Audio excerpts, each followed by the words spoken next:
जैसे इम्तिहान में तवक्को से कम नंबर आने पर रिजल्ट कार्ड को कई मरतबा गौर से देखने पर भी यकीन नहीं आता कि ये आपका ही नतीजा है, ऐसी ही सूरत हाल बिजली के बिल के बाद भी होने लगी है।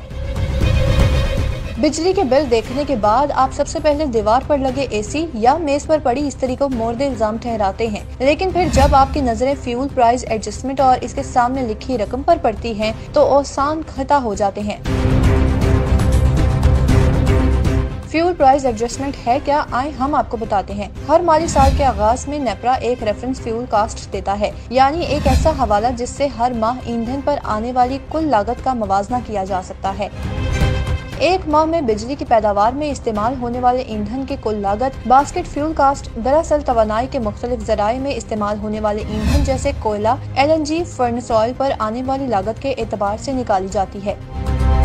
यूं हर माह के इख्तिताम पर इस माह की मजमूई फ्यूल कास्ट का मुवाजना रेफरेंस फ्यूल कास्ट से किया जाता है और इसी हिसाब से एडजस्टमेंट 2 माह के बाद बिजली के बिलों में लग कर आती है।